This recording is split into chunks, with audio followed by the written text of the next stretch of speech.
काम करें। चौधरी अजय सिंह चौटाला जिंदाबाद, जिंदाबाद, जिंदाबाद। चौधरी देवीलाल अमर रहे, अमर रहे, अमर रहे। मैं आमंत्रित करूंगा सिरसा की हमारी सारी टीम को की हालत करते हुए उनको यहां बुलाने का काम करें। एक बार जोरदार तालियां बजा करके भाई दुष्यंत सिंह चौटाला जी का जहां आभार प्रकट करेंगे। भाई तालियों की गड़गड़ाहट कम नहीं होनी चाहिए, जोरदार तालियां बजा करके। और जो साथी खड़े मैं कहूंगा वहीं बैठने का कष्ट करें। मैं आदरणीय डॉक्टर अजय सिंह चौटाला जी को आपके बीच में बुलाऊं नारे लगाते हुए। डॉक्टर अजय सिंह चौटाला जी जिंदाबाद, जिंदाबाद, जिंदाबाद। दोनों हाथ उठाकर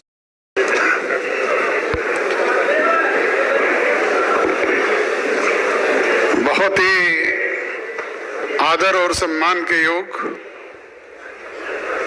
सिरसा संसदीय क्षेत्र की इस नव संकल्प रैली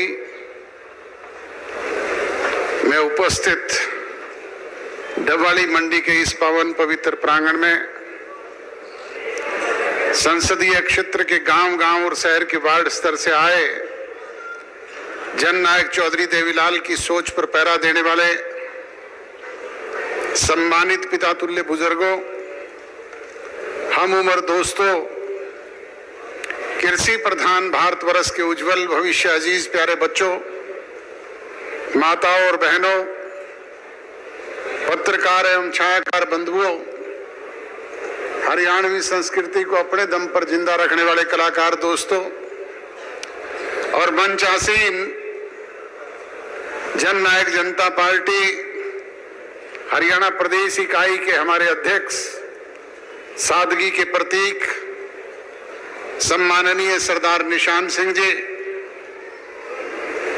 आपके हरियाणा प्रदेश के उप मुख्यमंत्री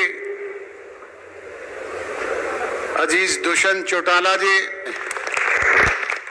जहां पार्टी का 6वां स्थापना दिवस मना रहे हैं, वहीं सम्माननीय चौधरी देवीलाल जी और सरदार प्रकाश सिंह जी बादल की उस दोस्ती की मिसाल को भी हम यहां पे मना रहे हैं। स्वर्गीय चौधरी देवीलाल जी की डेथ के बाद पहला स्टैचू सरदार प्रकाश सिंह जी बादल ने हरियाणा पंजाब की सीमा पे देश के बड़े नेताओं को बुला करके स्थापित करने का काम किया था। और आज सरदार सुखबीर सिंह जी बादल कह रहे थे कि आज इस जगह को पूरा करने का काम आप लोगों ने किया है। सरदार प्रकाश सिंह जी डेथ के बाद देश में उनका पहला स्टैचू कहीं स्थापित हुआ है तो वो चौधरी देवीलाल जी के बराबर आपके डबवाली और किलियावाली की सीमा पर स्थापित हुआ है। ताउम्र उन्होंने कमेरे वर्ग के लोगों के लिए, गरीब किसान के लिए, मजदूर के लिए संघर्ष किया, लड़ाई लड़ी, जेलें काटी, अनेक प्रकार की तकलीफें झेली, इमरजेंसी जैसे काले कानूनों के तहत सजा भुगतने का काम किया, पर कभी अपनी बात से टस से मस नहीं हुए, कभी झुके नहीं और कभी रुके नहीं, निरंतर आगे बढ़ते रहे। आज दोनों भाइयों के वो स्टैचू बराबर स्थापित हुए हैं और आशीर्वाद देते हुए हैं। नई पीढ़ी के लोग जब वहां से गुजरेंगे तो उनसे प्रेरणा लेंगे, उनसे सीखने का काम करेंगे। और ये मंच पर बैठे हुए लोग नहीं कर सकते, ये आप और हम सब मिलकर के कर सकते हैं। इसलिए पार्टी की रीढ़ की हड्डी कार्यकर्ता होते हैं और कार्यकर्ता जिस पार्टी के मजबूत हों उसको पीछे मुड़ करके देखने की आवश्यकता नहीं होती। आज से 6 वर्ष पहले जब हमने जननायक जनता पार्टी की स्थापना की, पुरानी पार्टी के लोगों से कहा, भाई ये झंडा भी आपका, डंडा भी आपका, फंड भी आपका, पार्टी भी आपकी, चुनाव चिन्ह भी आपका, ये 20 विधायक भी आपके, बराए मेहरबानी करके आप इन्हें संभाल करके रखना। परंतु मुझे ये कहते हुए अफसोस होता है कि जिनको हमने सब कुछ सौंपा उन्होंने 9 महीने में पार्टी को धरातल से सरातल पे पहुंचाने का काम किया। 20 विधायकों से संख्या घट करके 1 पे आ गई, वोट की संख्या 23% से घट करके 1.5% पे आ गई। और दूसरी तरफ आपने 6 साल में जननायक जनता पार्टी का गठन किया था।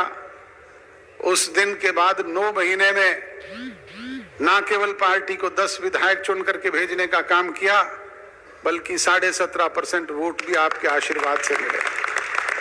बुजुर्गों और नौजवान दोस्तों, आज उस ताकत को और बढ़ाने की जरूरत है। जो 17.5% वोट थे उनको 51 में तब्दील करने की जरूरत है और वो काम आप कर सकते हैं।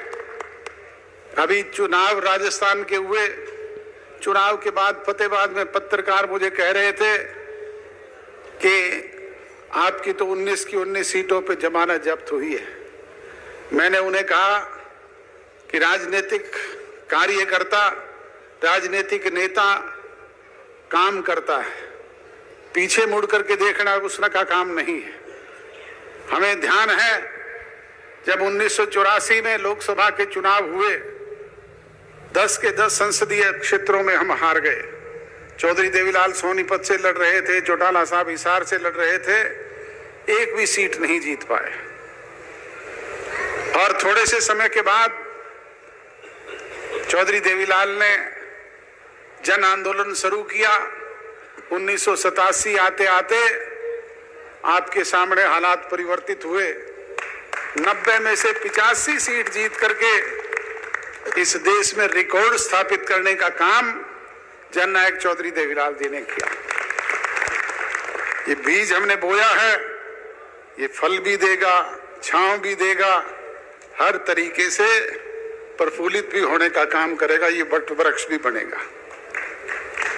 परंतु उसके लिए हम कार्यकर्ताओं को उसे सींचने की जरूरत है, उसकी पेड़ की जड़ में ड्रॉप डालने की जरूरत है और वो तभी हो सकता है जब आप सब लोग मिल करके करें।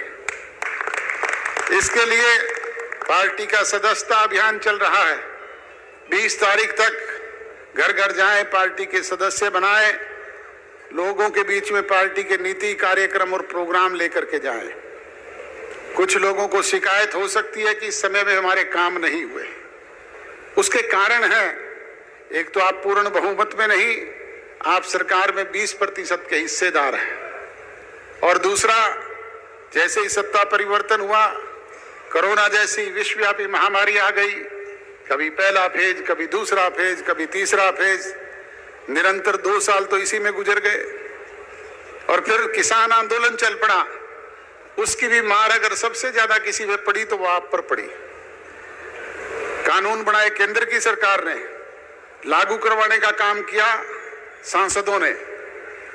ना हमारा कोई सांसद था, ना केंद्रीय सरकार में भागीदारी, परंतु किसान नेता जो भाई टोल प्लाजाओं पे बैठे हुए धरना देते थे, वो एक ही मांग करते थे कि दुष्यंत चौटाला इस्तीफा दे दे, सरकार से अलग हो जाए। मैंने अनेक बार सार्वजनिक मंचों से कहा, मीडिया के समक्ष भी कहा कि इस्तीफा किसी बात का समाधान नहीं होता। इस्तीफा अगर समाधान है तो एक दुष्यंत चौटाला का नहीं, 10 के 10 विधायकों के मुझसे ले जाओ और समाधान करवा लो। इस्तीफा तो हरसिमरत कौर बादल जी ने दिया था केंद्रीय मंत्रिमंडल से। इस्तीफा तो मेरे भाई अजीज अभय सिंह चौटाला ने भी दिया था विधायकी से। कोई हल हुआ क्या?